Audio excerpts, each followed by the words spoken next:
அதிமுக பொதுச் செயலாளர் எடப்பாடி பழனிசாமியினுடைய இல்லத்திற்கு பாரதிய ஜனதா கட்சியின் மாநில தலைவர் நயினார் நாகேந்திரன் வருகை தந்திருக்கிறார். அண்மை செய்தியாக பார்க்கிறோம். சட்டமன்ற தேர்தலுக்கான தொகுதி பங்கீடு குறித்து பேச்சு நடத்த நயினார் நாகேந்திரன் வருகை தந்திருக்கிறார்.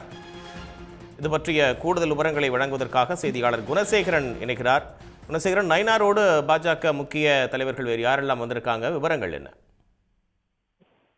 தற்பொழுது அதிமுகவினுடைய பொதுச் செயலாளர் எடப்பாடி பழனிசாமியினுடைய இல்லத்திற்கு பாஜகவினுடைய மாநில தலைவர் நயினார் நாகேந்திரன் மற்றும் மாநில துணைத் தலைவர்கள் உள்ளிட்ட முக்கிய நிர்வாகிகள் ஒரு 6-7 பேர் வருகை தந்திருக்கிறார்கள்.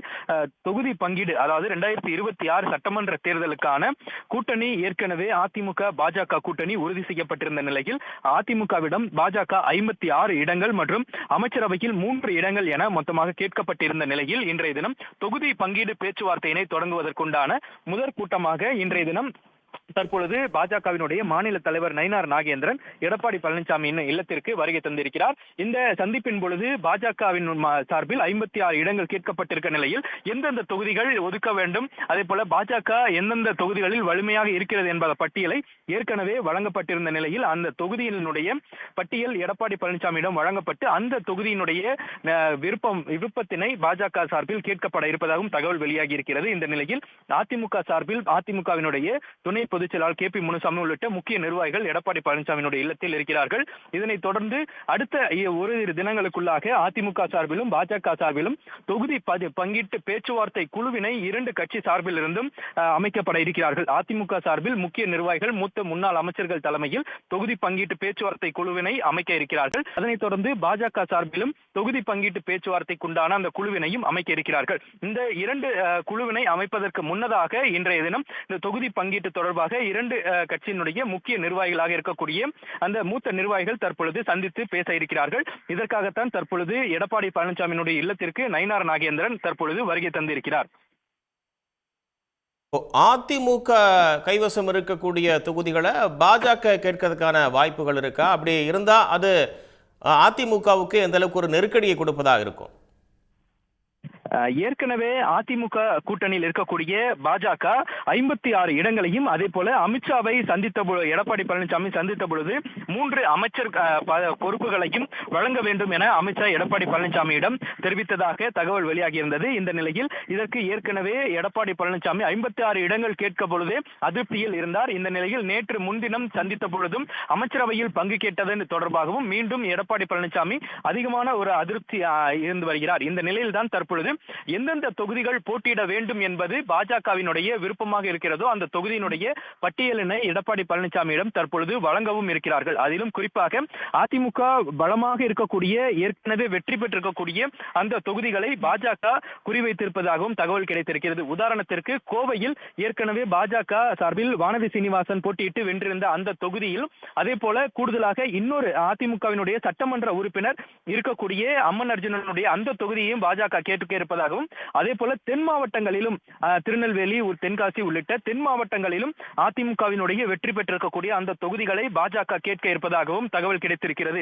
இதன் காரணமாகத்தான் அதிமுக சார்பில் வழங்கப்பட்ட அந்த விருப்ப மனுவிலையும் இந்த தென் மாவட்டத்தில் இருக்கக்கூடிய சில நிர்வாகிகள் விருப்ப மனு வழங்குவதிலும் தயக்கம் காட்டியிருந்தார்கள். இந்த நிலையில் தான் அதிமுக வெற்றி பெற்றிருக்கக்கூடிய அந்த தொகுதிகளை அதிகமாக பாஜக கேட்பதனால் அதிமுக நிர்வாகிகளும் தொடர்ந்து அதிருப்தியிலும் தயக்கத்திலும் இருந்து வருகிறார்கள். இந்த நிலையில் தான் எடப்பாடி பழனிசாமி இன்றைய தினம் சந்தித்து தொகுதி பங்கீட்டு பேச்சுவார்த்தையினை அதிமுகவினுடைய தலைமையும் பாஜகவினுடைய தமிழக தலைமை 2 தலைவர்களும் தற்பொழுது சந்தித்து இந்த தொகுதி பங்கீட்டு பேச்சுவார்த்தையினை தற்பொழுது அதிகாரப்பூர்வமாக தொடங்கியிருக்கிறார்கள். இதன் பிறகு 2 கட்சிகள் சார்பில் இருந்தும் மூத்த நிர்வாகிகள் கொண்ட பேச்சுவார்த்தை தொகுதி பங்கீட்டு குழுவினையும் அமைக்க பிறகு அந்த குழுவில் இடம்பெற்றிருக்கக்கூடிய அந்த முக்கிய நிர்வாகிகள் எந்தெந்த தொகுதிகள், எத்தனை தொகுதிகள் யாருக்கு வழங்க வேண்டும் என்பது குறித்தான அடுத்த கட்ட பேச்சுவார்த்தையினையும் இன்றைய தினம் மேற்கொள்ள இருக்கிறார்கள். நேற்று முன்தினம் எடப்பாடி பழனிசாமி டெல்லி சென்று அமித்ஷாவை சந்தித்த பிறகு இன்றைய தினம் பாஜகவினுடைய மாநில தலைவர் நயினார் நாகேந்திரன் சந்திப்பதும் மிக முக்கியத்துவம் வாய்ந்ததாக பார்க்கப்படுகிறது. இதற்கிடையில் தான் நேற்றைய தினம் டெல்லியில் அமித்ஷாவை டிடிவி தினகரனும் சந்தித்திருக்கிறார். அதற்கு முன்தினம் எடப்பாடி பழனிசாமி டெல்லி சென்றிருந்தார். அன்றைய தினம் காலை பாமகவினுடைய தலைவர் அன்புமணி ராமதாசும் தேசிய ஜனநாயக கூட்டணியில் அதிமுகவுடன் கூட்டணி அமைப்பதாகவும் அறிவித்திருந்தார். இது போன்ற ஒரு அடுத்தடுத்த நிகழ்வுகள் அமித்ஷாவினுடைய வருகைக்கு பிறகும், அமித்ஷாவினுடைய சந்திப்பிற்கு பிறகும் இது போன்ற நிகழ்வுகள் என்பது அதிமுகவில் தற்பொழுது மிகப்பெரிய ஒரு தயக்கத்தையும் அதே போல எடப்பாடி பழனிசாமிக்கு ஒரு அதிர்ச்சியும் ஏற்படுத்தி இருக்கிறது. மூத்த நிர்வாகிகள் பலருக்கும் அதிமுக பாஜக கூட்டணியில் என்ன நடக்கிறது என்பதும் தெரியவில்லை என்பது கூட ஒரு பிரச்சனையாகத்தான் தற்பொழுது வரை இருந்து வருகிறது. ஏனென்றால் இன்றைய தினமும் அதிமுகவினுடைய பொதுச் செயலாளர் இல்லத்திற்கு முக்கிய நிர்வாகிகள் என ஒரு சிலர் மட்டுமே தற்பொழுது வருகை தந்திருக்கிறார்கள். KP முனுசாமி தற்பொழுது வருகை தந்திருக்கிறார். அதனைத் தொடர்ந்து ஒரு மாவட்ட செயலாளர் மட்டுமே தான் தற்பொழுது இருந்து வருகிறார். இந்த நிலையில் நேற்று முன்தினம் பாமக சார்பில் அன்புமணி ராமதாஸ் கூட்டணியில் இணைவது தொடர்பான அந்த கூட்டத்திலும் கூட முக்கிய நிர்வாகிகள் என 2 பேர் மட்டுமே முன்னாள் அமைச்சர்கள் இருந்தார்கள். ஜெயக்குமார் மற்றும் CV சண்முகம் மட்டும்தான் இருந்தார்கள். மற்ற நிர்வாகிகள் துணை பொதுச் செயலாளர் இருக்கக்கூடிய நத்தம் விஸ்வநாதனும் KP முனுசாமியோ ஆகியோர் யாருமே இல்லை. இன்றைய தினமும் KP முனுசாமி மட்டும்தான் இருந்து வருகிறார். முக்கிய நிர்வாகிகள் யாரும் தங்கமணி, வேலுமணி உள்ளிட்ட முக்கிய நிர்வாகிகள் யாரும் இன்றைய தினமும் இல்லை என்பதும் குறிப்பிடத்தக்கது. இந்த நிலையில் தான் தற்பொழுது எடப்பாடி பழனிசாமி மட்டுமே இந்த அமித்ஷாவையோ அல்லது பாஜகவினுடைய நயினார் நாகேந்திரன் உள்ளிட்ட முக்கிய நிர்வாகிகளை சந்திக்கக்கூடிய நிகழ்வின் பொழுது அவர் மட்டும்தான் இருப்பது என்பது ஒரு முக்கியத்துவம் வாய்ந்ததாக பார்க்கப்பட்டு வருகிறது. டிடிவி தினகரன் NDA கூட்டணிக்கு வருவதில் பாஜக முன்னாள் தலைவர் அண்ணாமலை அவர்கள் முக்கிய பங்கு வகித்ததா சொல்லப்படுது. இந்த நிலையில இந்த சந்திப்பு அப்படி இருந்து நடைபெறுவதை எப்படி புரிஞ்சுக்கிறது குணசேகரன்? அதாவது இந்த தேசிய ஜனநாயக கூட்டணியினை வலுப்படுத்துவதற்கான முழு முயற்சியில பாஜக தொடர்ந்து ஈடுபட்டு இருக்காங்க. இந்த நிலையில தான் கடந்த மாதம் டிசம்பர் மாதம் முதல் வாரத்திலேயே அன்புமணி ராமதாஸை பாஜகவினுடைய அப்போதைய தேர்தல் பொறுப்பாளராக இருந்த பைஜன் பாண்டா நேரில் தனியாக சந்தித்து ஆலோசனை மேற்கொண்டிருந்தார். அதன் பிறகு பாஜக சார்பில் தமிழகத்திற்குண்டான அந்த தேர்தல் பொறுப்பாளர்களை மாற்றி அமைத்தார்கள். அந்த தேர்தல் பொறுப்பாளராக பியூஷ் கோயல் மாற்றி அமைத்த பிறகு அடுத்த கட்ட நகர்வுகள் மேலும் அதிகரிக்க தொடங்கியிருந்தது. அதிலும் குறிப்பாக டிடிவி தினகரன் மற்றும் ஓ பன்னீர்செல்வம் ஆகியோரை தேசிய ஜனநாயக கூட்டணியில் கொண்டு வருவதற்குண்டான முழு முயற்சியில் பாஜகவினுடைய முன்னாள் மாநில தலைவர் அண்ணாமலை முழுவீச்சில் தொடர்ந்து ஈடுபட்டிருந்தார். அவருக்கென தனி ஒரு அசைன்மெண்டாகவே அது கொடுக்கப்பட்டிருந்தது. இந்த நிலையில் பாஜகவின் சார்பில் டிடிவி தினகரனை தொடர்ந்து 2 தடவை டிடிவி தினகரனை சந்தித்து அண்ணாமலை தொடர்ந்து பேசியிருந்தார். அதனைத் தொடர்ந்து அண்ணாமலை அவருடைய இல்லத்திற்கு டிடிவி தினகரனை அழைத்து விருந்தும் வைத்தார்.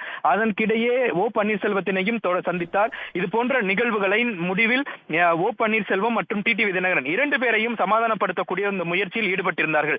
இந்த நிலையில் எடப்பாடி பழனிசாமி திட்டவட்டமாக OPS-ஐ சேர்க்க முடியாது எனவும் தெரிவித்து வருகிறார். ஆனாலும் நேற்று முன்தினம் அமித்ஷாவை சந்தித்த பிறகு டிடிவி தினகரனை தேசிய ஜனநாயக கூட்டணியில் சேர்ப்பதற்குண்டான ஒரு சமாதான முடிவு எட்டப்பட்டிருப்பதாகவும் அதனைத் தொடர்ந்து டிடிவி தினகரன் டெல்லி சென்று நேற்று இரவு அமித்ஷாவை சந்தித்ததாகவும் ஒரு தகவல் கிடைத்திருக்கிறது. இந்த சந்திப்பின் மூலமாக இந்த தேசிய ஜனநாயக கூட்டணியில் அமமுகவிற்கும் குறிப்பிட்ட இடங்களை ஒதுக்குவது, அதே போல 56 இடங்கள் பாஜகவிற்கு ஒதுக்குவது, அது மட்டுமல்லாது வேறு ஏதேனும் கூட்டணி கட்சிகள் வந்தால் அந்த கட்சிகளுக்கும் சில தொகுதிகளை ஒதுக்குவது என மொத்தமாக கூட்டணிகளுக்கு என மொத்தமாக ஒரு 80 முதல் 90 இடங்கள் வரை ஒதுக்குவதற்குண்டான அந்த பேச்சுவார்த்தைகள் தொடர்ந்து நடைபெற்று வருகிறது. இதன் காரணமாக அதிமுக சார்பில் 140க்கும் குறைவான தொகுதிகளில் போட்டியிடுவதற்குண்டான ஒரு நெருக்கடியையும் பாஜக மறைமுகமாக அதிமுக மீது திணிக்கிறது. இந்த குணசேகரன் இப்போ அண்ணாமலையினுடைய தலையீட்டால் எடப்பாடி அதிருப்தியில் இருக்காரு அப்படின்னு புரிஞ்சுக்கணுமா இதுல? நிச்சயமாக ஏற்கனவே எடப்பாடி பழனிசாமி டிடிவி தினகரனையோ OPS அவர்களையோ இருவரையும் சேர்க்க முடியாது என தொடர்ந்து தெரிவித்து வந்திருந்தார். ஆனாலும் அதனை பொருட்படுத்தாமல் பாஜக சார்பில் அண்ணாமலை மூலமாக டிடிவி தினகரனையும் OPS-ஐயும் சேர்க்க வேண்டும் என்பது ஒரு முக்கியமான ஒரு முயற்சியாக இருந்து வந்திருந்தது. அந்த அடிப்படையில் டிடிவி தினகரனை 2-3 முறைகள் நேரடியாக டிடிவி தினகரனை அண்ணாமலை நேரடியாக சந்தித்து சமாதானப்படுத்தக்கூடிய ஒரு முயற்சியில் ஈடுபட்டிருந்தார். உடனுக்குடன் செய்திகளை தெரிந்து கொள்ள சன் நியூஸ் பெல் ஐகானை கிளிக் பண்ணுங்க.